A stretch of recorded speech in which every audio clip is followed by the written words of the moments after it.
hindi kumilos si Gwyneth ay siya nang kumuha ng pera nito sa kaha at inilapag sa harap ng lalaki. Nanatiling nakatanga sa kanya ang kanyang ex-fiancé kasi minsan na silang muntik na maikasal. So technically, fiancé niya ang lalaki. Makakaalis ka na. Nakaharang ka sa ibang mga tao may gustong bumili ng matabang na milk tea namin. Nakataas ang kilay na bumalik siya sa lamesa niya. Inayos niya ang gamit niya. Parang gusto niya na naman maglaho uli pero nakakasawa na magtago. Kung alam niya lang na may babae na itong tunay ay umuwi na sana siya. Hindi naman matutuloy ang pesteng kasal nila dahil nagtaksi lang fiancé niya. Ang kapal na mukha nitong iharap sa kanya kaya ang ending para siyang naiiyak sa selos. May kasalanan siya dito, oo, pero hindi naman niya tama na magdala ito ng babae at iharap sa kanya gayong alam nitong mahal niya pa ito. Lumayo na siya para mag-giveaway tapos ganun din ang ending. Hinanap siya para pasakitan. Mabilis niyang pinahid ang butil na tumakas sa mga mata niya. Naku sir, pasensya na po kayo kay Man. Medyo masama lang siguro ang gising. Dinig niyang paumanhin ni Krisa. Is she always that rude to your customers? Tanong nito sa tao niya. Buisit siya. Kahit magreklamo pa siya kay Tulfo o sa presidente ng Pilipinas, wala siyang pake, basta mawala lang ito at ang babaeng kasama nito sa paningin niya. Hindi, ako bang sasagot si Nympha. Krisa, asikasuhin yung ibang mga customer at paalisin yung mga hindi bibili sa harap. Nakaharang sila. Oras ng trabaho. Alis muna ako.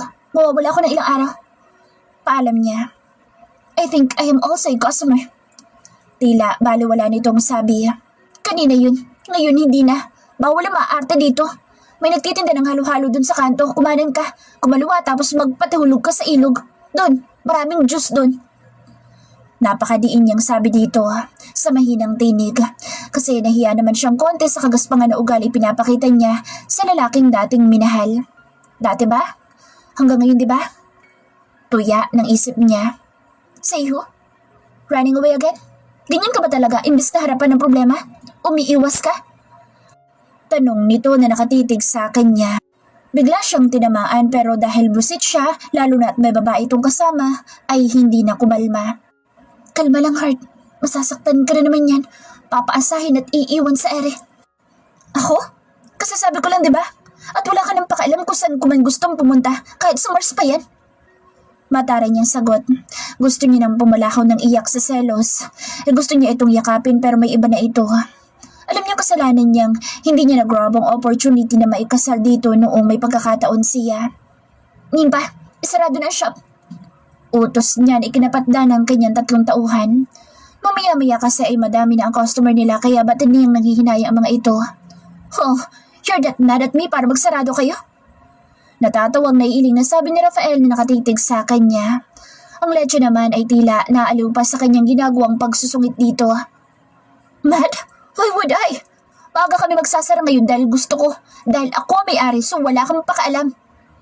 Mataray niyang singhal dito. Okay, sabi mo Try to hide again. Hindi na ako mangingiming gumamit ng dahas, maitali ka lang. Sabi nito. Tinitigan muna siya nito at napapailing at tila sumusuko naman na umalis na ito. Napabuntong hininga na lang siya na makaalis ito. Tinanaw niyang tumawid ito kasama ang babae papunta sa sports car na nakaparada sa harap. Gusto niyang umatungal nang inalalayan nitong pasakay ang babaeng kasama nito at nilitian. Nakakasakit sa heart ang tanawin. Sana hindi na lang ito nagpakita sa kanya. Ayos na siya Ayos na ang buhay niya nang malayo dito. Normal na ang tulog niya. Bihira na siyang umiyak. Hindi gaya nung una na inaabot ng madaling araw sa kakaiyak. Ngayon, minsan na lang. Kilala niyo, ma'am? Tanong ni Nympha na ikinatigil niya sa pag-i-emote, lalo na mag-sink in sa kanya ang sinabi ng lalaki. Hindi. Tanggi niya. Paano niya ipapakilalang ex-fiancé niya ang lalaki gayong may babae ng iba na kasama? Tapos may pabanta-banta pang nalalaman as if matatakot siya dito. Ang sarap magpakalasing ngayong gabi. Yung tipong gagapang siya. Para pag uwi niya, hindi na siya iiyak ng iiyak dahil lasing. Matutulog na siya, ngunit ayaw niyang mag-inom ngayong malayo siya sa pamilya niya, baka ikapahamak niya pa. So, magsasarado na po tayo? Tanong ni Sonia na nakamata sa kanya. Hindi, joke lang yun. Sayang ang benta. Sabi niya na itinuloy ang pagsasaayos ng mga papel niya. Napapailing-iling naman ang mga tao niya, nakikiramdaman siya ng mga ito. Alam niyang may ideya na ang mga ito kung sino ang lalaki sa buhay niya. Hindi pwedeng mawala siya sa focus niya dahil lang sa pagpapakita nito or shall she say, pakikitang muli nila. Kung hindi siya nito hinabol di maigi. Sana lang wag na itong bumalik pa sa lugar na ito. Baka sa sunod kasi sabihan na siya ng kagagahan at magmakaawa dito na ituloy nila ang kasal. Sawa na siyang mamalimos ng pagmamahal nito. Wala ako ng ilang araw, so kayo lang dito. Ayusin niyo ang pagdali ng mga benta natin at yung inventory ng mga ingredients. Bilin niya. Alam niya maaasahan ng mga tao niya sa ganitong pagkakataon na kinakailangan niyang umalis. Ngayon lang ulit siya magliliwaliw ng ilang araw, hindi dahil sa pagpapakita ng lalaki kundi upang umuwi muna. Balak niya sana ay 2 araw lang siyang tutulong sa paghahanap sa best friend niya pero pag kailangan ay magtatagal siya. That's the least that she can do for her best friend. Masaya siya at balak talagang pakasalan ng kapatid ang kaibigan niya. And she can't wait to wear the maid of honor gown. Kahit sa kasal na lang ng iba ay maranasan niya man lang na maglakad sa aisle. Pinangarap niyang maikasal pero matagal na niyang ibinaksi sa kanyang isip ang pangarap na iyon. Marahil ay hindi nga sila para sa isa't isa ng lalaki. Hindi naman porket bitter siya pati sa love life ng iba ay idadamay niya na. Masaya siyang matutupad ang pangarap ng kanyang best friend na maikasal sa kuya niya.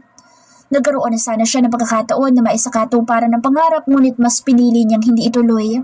Mas masarap kasing maikasal kung pareho ang damdamin sa pagitan ng groom at bride.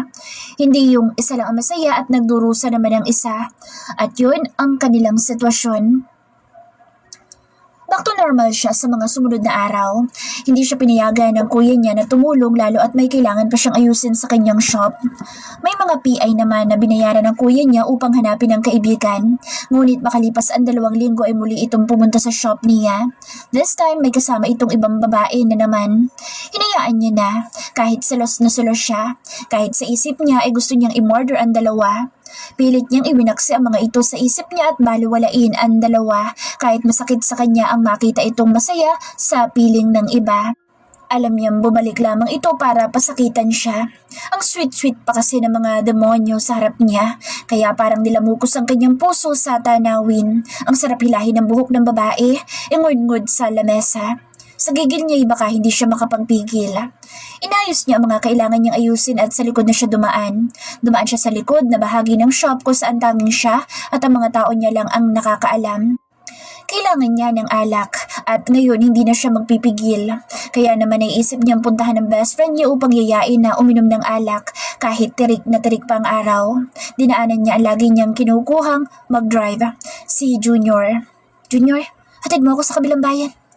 Sabi niya dito. Ngayon na ba? Tanong nito. Oo, sagot niya. Sige, kukunin ko lang ang susi ng sasakyan. Paalam nito na nasa kabilang bayan ang kaibigan. Kailan lang nito binili ang bagong property nito.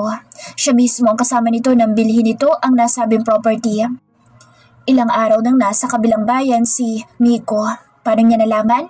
Simple lang, katext niya itong palagi.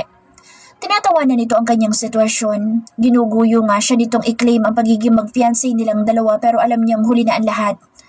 Miko, inom tayo. Bungad niya pagkabukas niya sa opisina nito.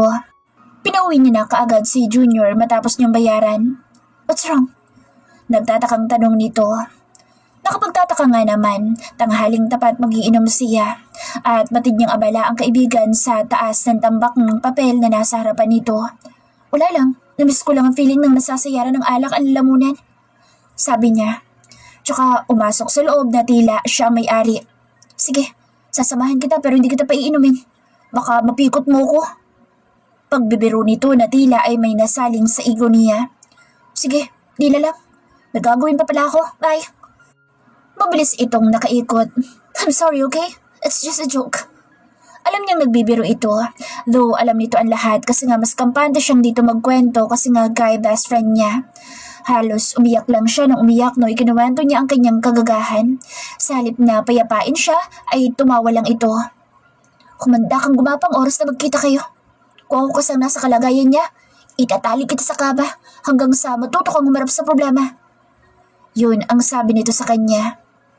I know. Masakit lang kasing marinig na minsan sa buhay ko yung muntik akong makapikot ng lalaki. Naiiyak na Anya. Hindi niya na mapigil ang pag-agos ng kanyang masaganang luha at lalo naman siyang naiyak nang tumayo ito upang yakapin siya. Ay, Tana, Baka mamaya isipin nila pinapaiyak kita. Pag-aalo nito, yakap pa din siya. Mabuti at may Miko na madaling lapitan. Miko na handang makinig sa kanyang mga rant sa buhay. Sa mga hinaing at kagagahan niya sa buhay. Hindi siya nangingiming sabihin dito ang lahat. Sir, ito na po. Isang babaeng sa hula niya secretary nito ang pumasok. She know there's something sa babae. Alam niya nagsaselos ito. Nakita niya ang pagdaan ng sakit sa naabutan na eksena sa pagitan nila ng kaibigan. Thank you. Put it there. Turo na lalaki, saka siya hinarap. Nang masdan niya, si Miko ay nakasunod ang mata nito sa babae na palabas na ng pinto. Sino yun? Tanong niya dito. Hindi kasi iyon ang dating secretary nito. May new secretary. So, ano problema natin? Sagot nito. Nagkita na naman kami. Sabi niya. So, how it goes? Nilapitan ka ba? Nagkasagutan na naman ba kayo? Hindi ko alam, pero parang hindi niya ako kilala. Napahikbi na naman siya. Pakita-kita pa kasi ang demonyong iyon na tila nananadya pa. Doon pa ang date lagi sa may harap ng pwesto nila. Eh di magpakilala ka. Basic problem. Pumitik-pitik pa ito. Ayoko nga. Anong basic doon? Hello, baka nakakalimutan mong kailangan kong mamuhay na malayo sa kanya. Himutok niya. Jeez, dumudugo ang heart ko sa'yo eh. Tila hirap na sabi nito. Hinampas niya naman agad ito. Para namang may heart ka. Di mo nga napapansin na nagsiselo sa sekretary mo kanina eh. Pang-aasar niya. Really? Wow, sure ka? Tila nanalo na tanong nito. Pinaikot niya ang mga mata. Kunwari pa na hindi alam. Mga galawan mo, Chong. Pambubus ka niya dito. Okay, back to you tayo. So, anong ginawa niya this time? Paano kayo nagkita? Usisa nito. May pagkatsismoso talaga ang Ogag. Siya ang bagong may-ari ng bahay na bala kong bilhin sana na nasa harap lang ng shop ko. Sagot niya dito. What a coincidence. Soulmate nga siguro kayo. Lagi mo na makikita si my loves mo. Komento nito pero alam niyang inaasar lang siya. May masabi lang talaga. Mabilis naman itong nakailag nang batuhin niya ng ballpen. Irap niya dito. Mabilis ng kamay mo, bes. Kaya ka hindi pinapatulan eh, naalarma. This time magpakumbaba ka. Pikutin mo na ng tuluyan, total kapitbahay mo na naman na. Para at least, diba? Package na may bahay ka na, may love ka pa. O diba, genius? Tumataas-taas pa ang kilay nito. Gago ka talaga, ayoko nga. Na ako nahihita sa'yo. Sabi niya sabay tayo. Napawi na ang hinanakit niya at pagsaselos. Bigla siyang nahiya kasi alam niyang busy ang tao pero kinakalantari niya. Tara, hatid na kita. Baka mag-breakdown ka pa pag makita muli. Sabay akbay nito sa kanya. At dumaan pa sa secretary niya sa lamesa na abala sa ginagawa at humalik sa labi. Natawa na lang siya nang mapatulala ang babae. Well, kalawang hokag eh. Pang-aasar niya dito. May yung maaga pining. Baka mamaya niya magaya pa ako kay paring Rafael. Mahirap nang mapagtaguan. Pagbibiro nito. Nang makarating ng shop ay nandoon pa din ang lalaki at ang kadate nito. Nakakasilong na tanawin. Ang sakit sa mata. Huwag kang iiyak ha. Pabulong nito na puno ng kalokohan at pang-asar nito na umani ng kurot sa kanya. Catch ka, marinig ka. Banta niya dito. Pinanlakihan niya pa ito ng mga mata. Bumaba na siya. Hindi niya nahihintay na pagbuksan siya nito ng pinto. Sumunod naman ito. Hay Nimpa, pakilabas ang librong bulk ni Malabs dyan. Sabay kindat sa babae na ikinatawan niya. Kuripot talaga ang walang hiya. Anong libre? Mukha kang libre. Maluluga ko sa'yo, no? Biro niya dito. Ikaw malugi? Himala yun. Bakit sino bang nagbabayad pag nag-date tayo? Bus ka nito. Huwag ka mag-alala at kung malugi ka may bibigyan kita ng puhunan. O na, Nimpa, lagyan mo ng pantaboy ang milk niya para hindi na masali sa libre. Pagbibiro niya na ikinatawa ng mga tao niya, tila kilig na kilig sa kanila lalo at maya-maya kung mangiliti sa bewang niya ang lalaki. Sobra ka may lobs. Tila nagtatampo na umupo ito. Tumitig pa ito sa kanya na tila ba ay binabasa ang magiging reaksyon niya. Di naman masyado. Upo ka na muna dyan. Sabi niya na inilapag sa may table niya ang bag niya. Umupo siya at nag-stretching. Hindi na natuloy ang laklakan na binabalak niyang gawin kanina. Talagang uupo ako. Ate Nifa, sarapan niyo po ah. Yung maiilab ako kay ma'am niyo. Biro ni Miko na ikinatawa ng kanyang mga tao. Miko, kilid ka konti para hindi ka nakaharang dyan. Sabi niya sa lalaki. Di naman ako nakaharang ah. Salamat nga sila at nasasilayan nila ang angking kong gandang lalaki. Maswerte sila dahil nakita nila ang isang kagaya ko. Nagmamalaking sabi pa ni Miko. Huwag ka nga masyadong mahangin at baka liparin kami. Biro niya. Sama ng ugali mo. Palatak ni Miko. Pagkakita nito na tapos na ang pagkakatimpla, kinuha na nito ang milk tea at tumayo at mabilis na kinurot ang pisngi niya at tumakbong pasakay sa kotse nito at tila bata na bumelat. Pero my loves, kumuway na lang din siya. So, siyang rason kung ba't ayaw mong makasal tayo? Nagulat pa siya nang may magsalita sa likod niya. Agad siyang tumalikod. Kunwari hindi niya narinig. Bahala itong magsawa sa kakasunod. Bahala na din ito sa kung ano ang gusto nitong isipin. I thought you loved me that much. But it seems that I was wrong. Ang bilis mong makamove on. Langhiyang iyan. Ganun ba ako kadaling ipagpalit? Mahina at madiin itong tanong na bahagyang yumuko sa kanya. Hindi ko obligasyon na magpaliwanag sa'yo. Ikaw din naman ang bababae na, kaya patas lang tayo. Tsaka panahon na din naman para mag-move on na. Sabi niya na tinalikuran na ito. Ang galing. Sige lang baby. Malapit mo nang makuha ang premyo mo sa akin. Sabi nito na tumalikod na. Kinabahan siya sa papremyo nito. Nang sumunod na araw ay naging abala na siya. Inayos niya lahat ng pwedeng ayusin sa business niya. Nasettle na ang bayaran sa pagbili niya sa property na katabi ng bahay niya. Maging ang sa milk tea shop ay naayos na niya. Kailangan niya may ayos ang lahat bago siya umalis at tumulong sa paghahanap kay Rich. Sumakay siya ng tricycle at nagpahatid sa shop niya. Matao as usual at nandoon ang walang hiya na si Rafael. May kausap na naman ito na babaeng maganda. Gusto niya itong buhusan ng milk tea kasama ang hitad na babae, pero nagpigil siya. Kunwari ay hindi niya ito nakita. Mukhang namamanhid na din naman na ang puso niya sa sakit na dulot ng tanawin. Ang ginawa niya tumulong siya sa pag-aasikaso ng mga customers nila.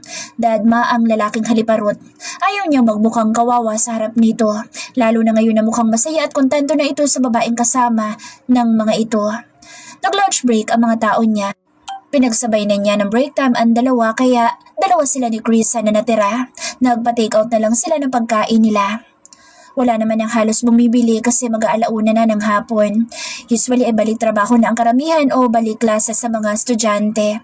Nandun pa din sa isang table ang walang hiyang lalaki kasama ang hitad plus ang mga traidor na barkada ng kuya niya, si Kuya Dos, Dom at Yael. Hi baby Ella! Bati ni Yael. Mukhang hindi na nakatiis ang lalaki na hindi siya pansinin. Hello? Matipid niyang bati at tumalikod na. Ang suplado na natin ngayon na. Parinig ni Kuya Dom. Iniwasan niya ang mga ito. Inabala niya ang sarili niya. Doon na niya ginawa ang programa na tinatapos niya. Hindi niya na kailangang makipagplastikan sa mga ito. Tsak na mapapahamak lang siya. Kinakailangan na matapos na niya ito kasi magiging abala na siya sa paghahanap sa kaibigan niya. Kinabukasan ay naghanap na naman sila sa best friend niya. This time ay nakita na nila si Rich at puno ng luha na minasdan niya ang kaibigan. Sa sobrang pagluluksa niya sa sariling nararamdaman ay nakalimutan niya ang kaibigang wala palang ibang masandalan. Naiyak siyang nakatitig dito. Gone the pretty and lively woman. Maputla, payat at tila tumanda ng ilang taon ng babae. Malaki na ang tiyan nito. Makikita niya na ang kanyang pamangkin ayon na rin sa doktor. How she wish na sana'y nagdamaya na lang silang dalawa. Sana'y hindi umabot sa ganito ang lahat. Ang hilig kasi niyang magsulo ng problema kaya ito ang kinalabasan. Batid niyang labis ang hirap na dinanas dito kumpara sa dinanas niya. Pero alam niya na magsisiman siya ay hindi na niya maibabalik pa ang mga nangyari. Sana lang ay kayanin nito para sa kuya niya at sa mga anak na nasa sinapupunan nito. At nang lumabas siya mula sa ICU, nasa waiting area na ang mga barkada ng kuya niya. Kumpleto, meaning pati ang hilaw niyang fiancé nandoon din. Kung nagbuntis siya, malamang naghihirap din siya kasi hindi gaya ng kaibigan niya ay hindi siya hinanap ni Rafael. Meaning hindi man lang siya nagkaroon ng katiting na halaga sa buhay nito. Nilampasan niya ito at tahimik na nagdasal para sa kaligtasan ng kaibigan niya at ng mga batang nasa sinapupunan nito. Nakaramdam siya ng kahungkagan ng kakulangan sa buhay niya. Kinakain ng sobrang lungkot ang puso niya sa nakitang sitwasyon ng kaibigan. At isa pa, sa nagpapaantak ng puso niya ay ang makitang pag-iyak ng kuya niya. Who would have thought na iyakan ng kuya niya ang babaeng iniiwasan nito noon na tila may nakakahawang sakit. May inggit siyang naramdaman para sa kaibigan. Minahal kasi ito habang siya ay hindi. Pagkita ng mommy niya sa kanya niyakap siya, yakap ng nangungulilang ina. Ilang buwan din na hindi siya nito nayakap. Anak, tanging nasambit nito, bakas ang tuwa sa mga mata ng daddy niya. Their baby girl is back nga kasi. Mabuti at hindi ito nag-expect na malaki ang tiyan niya.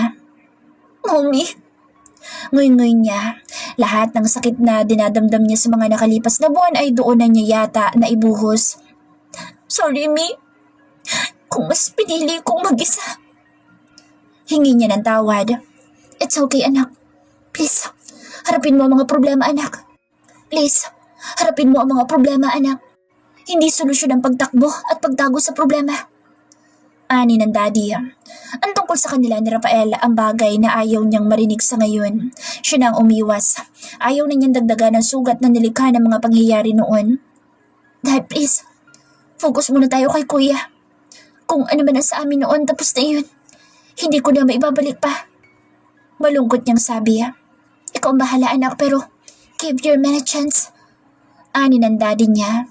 Magtatanong pa sana siya ngunit kinausap na ito ng doktor na dumating. Kailangan natin sumama sa kuya mo, anak. Sabi ng mommy niya sa kanya. Marahil ay chance na din para malayo siya sa lalaki. Inalis nila lahat lalo na ang pagpapakasal at panganganak ni Rich. Matapos ang panganganak ay tumulak na silang lahat pa US. This time para doon ituloy ang gamutan ni Rich. Sumama na siya para makita niya ang kaibigan. Madamayan na din ang kapatid lalo at kailangan sila nito ngayon. Naging successful naman ang operasyon ni Rich kaya nagpaalam na muna siya sa kapatid na uuwi ng Pilipinas. Lalo't hindi niya po pwedeng iwanan na matagal ang kanyang shop. Ingat ka doon, anak. Ayusin mo na din ang buhay mo. You're not getting any younger. Bili ng daddy niya na niyaka pa siya. Yes, Dad. Kayo din po, mag-iingat kayo dito. Sabi niya at hinatid na siya ng daddy niya sa airport. Nang lumapag ang eroplano ay agad siyang sumakay ng taxi papunta sa milk tea shop niya kahit may jet lag pa. As usual, nandoon na naman ang lalaking babaero at may bago na namang kasamang babae. Napaismid siya. Maya-maya pa'y tumunog ang cellphone niya. Yes? Mahina niyang sagot. Hey, my loves. How are you? Napangisi siya ng mabusesan si Miko at nagpaalam siya na lalabas muna para sagutin ang tawag. I'm good. Ikaw ba? Balik tanong niya. Bigla niyang na-miss ang kalokohan nito. Bastard ako eh. Sabi nito na ikinatawa niya. Alam niyang may mga bagay na malabo sa ngayon ngunit nakikita niya na konting pilit na lang nito sa sekretary nito ay bibigay din ng babae. Pidpalat ka hata sa puwet eh. Pati ako'y nadami sa malas. Reklamo niya. Che, ganyan talaga sweetheart. You need to brace with it. Hindi porket gwapo ka ay marami nang mag-aagawan sa'yo. Pangasar niya dito na sumandal sa swivel chair at hinilot-hilot ang mga balikat. Sana ikaw na lang niligawan ko. Himutok nito. Sira ulo. Sideline ka muna dito sa akin para may makausap naman ako. Paglalambing niya. Konting lambing pa, bibigay na ako. Napangisi siya. Tay, mamaya pupuntahan kita, best friend, at dadamayan ko ang pagtandang dalaga mo. Kao ka talaga, Miko. Okay, bye. Pinatay niya na ang tawag at akmang babalik sa loob ngunit pagharap niya isang matiim na mata ang nakasalubong niya. Akmang lalampasan niya ito ngunit mabilis siyang nahawakan sa siko niya. Ano ba? Piglas niya ngunit tila bakal ang mga kamay nito. Mag-uusap tayo. Matigas na sabi nito sabay kaladkad sa kanyang patawid doon sa bahay na laging may nakapark na sports car na blue. Rafael, wala nang dapat pang pag-usapan dahil tapos na tayo. Inis niyang bulalas dito. Let's see kung tapos na tayo. Sabi nito. Hinanap niyang babaeng kasama nito. May binulong lang ito at bumukas ang gate. Isang maluwag na living room ang sumalubong. Napaka-homey ng dating. Nung huling pasok niya ay walang mga gamit ngunit ngayon kompleto na halos. Manang, paghanda ng mesa. Sabi nito tinila siyang paakyat sa isang silid. Ano bang kailangan mo at dinalawa pa ako dito? Hindi mo ba pwedeng isulat na lang at ipabot sa mga tao ko? Singhal niya at pilit na kumakawala sa pagkakahawak nito. Nakakainis lang kasi at ramdam niya pa rin ang mabilis na tibok ng puso niya. Anong kailangan ko? Oh dear fiancé, nakalimutan mo na ata. Nakangising tumitig ito sa kanya. Anong nakalimutan ko? Hindi niya kasi alam kung saan siya uupo. Kama kasi ang nasa harap nila. Diyos Ginoo, isang hakbang na lang, mukbang na. Nakalimutan mong akin ka lang at ikaw ang kailangan ko. Madiin naman na sabi nito. Agad na naiyak siya sa inis. Ito na naman ito. Papaasahin siya tapos bandang huli iiwanan din naman siya. Tapos masasaktan na naman siya. Ang kapal na mukha mong mang-angkin. Bakit? Kailan mo pa ako naging pag-aari ha? Galit na galit siya lalo na nang maalala ang mga babaeng salit-salitang dinadala nito. Hindi man lang nito naisip na nakakasakit sa puso ang ginagawa nito. Tila lumambot naman ito nang makita ang luha niya. Don't cry. Walang rason para umiyak ka. Lalo na ngayon dahil magsisingilan tayo ngayon. Saan nito? Lechika, anong walang rason? Ano to? Matapos kang magdala ng babae mo sa shop ko, sasabihin mong sa'yo ako? Gago ka pala kung ganon. Hindi mo ako fiancé. Di ba nag-iwan ako ng sulat sa'yo? Tapos na tayo. Kung meron mang tayo, sawa na ako masaktan at umasa. Nagmamakaawa ko sa'yo, palayain mo na ako. Sabi ko, ito? Love letter to eh. Your confession. Love confession. Nakita niya ang sulat na hawak nito. Tinitigan niya ang papel at napailing na pilyong ngumiti. Pas, hindi ako pumapayag, baby. Ang akin ay akin. Ang pag-atras ng isa hindi nangangahulugan na umaatras na din ako. At mutual decision ang paghiwalay, baby. Tingnan natin kung makikipaghiwalay ka pa pagkatapos ng araw na ito. Sabi nito, Please, Rafael, kung binabalak mo ikama ako, yung mga babae mong ikama mo, for sure willing naman silang tumihaya for you. Wala na ang tigas ng salita niya. Nakakita kasi siya ng matigas sa harap niya. Napasunod ang mga mata niya sa bukol na nasa harap nito. Malaking malaki pa din ang junior nito na baka sa suot nitong pantalon. Namilog ang mga mata niya nang gumalaw pa at lalong tumikas. Napalunok siya. Napaiwas siya ng tingin doon at tumingin sa mukha nito na aliw sa reaksyon niya. Like what you see, my dear fiancé? Nanunod yung tanong nito. Di mo na nga ako fiancé? Panlalaban niya pa rin kahit na sukol na siya. Isang hila na lang nito ay bubukaka na siya para sa malaking junior nito. Namimiss niya na ito ng sobra. Pilit niyang sinasaway ang sarili ngunit bumabalik talaga ang mata niya sa bukol nito. Nidi na siya. Parang nagtutubig na ang bagang niya at ang kanyang katawan sa pag-angkin nito. Sa estado ng pag-uusap nila ngayon ay hindi na nakapagtataka pa kung mamaya ay mag-uungulan na silang dalawa. You are still my fiancé. And soon, you'll be my wife. Sabi nito. Hindi po pwede yun. May buhay ka din. Ba't hindi mo nalang paksalan o itan ng babaeng pinapalaki mo para maging masaya ka? Suggest niya na kahit deep inside ay tila sumikip ang dibdib niya. Ito na nga't papakasalan ko ng pinapalaki ko. Nakakalokong sagot nito. Inis na naman siya at lalong bumulwak ang mga luha niya. Maya-maya may kumatok. Sir, ma'am, handa na pong pagkain. Sabi na matanda. Sige manang Lloyda, bababa na din kami. Sabi na lalaki na prenteng nakaupo sa kama. Baba na tayo at gutom na din ako. Maigi yung may lakas tayo para sa laban mamaya. Sa manang Lloyda, siya ang makakasama natin habang nandito tayo. Nagtataka na naman siya na tinignan ito. Tayo? Kunot ang noon niyang tanong dito. From now on, dito ka natitira and that's an order. Sabi nito sa kanya na ikinalaki ng kanyang mata. Seryoso ba ito? O nananaginip na naman siya? Baka sa sobrang kakaisip niya sa lalaki umaabot na sa puntong nagda-daydream na siya.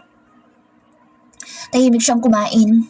Masarap ang pagkakaluto ng matanda sa paborito niyang buttered shrimp.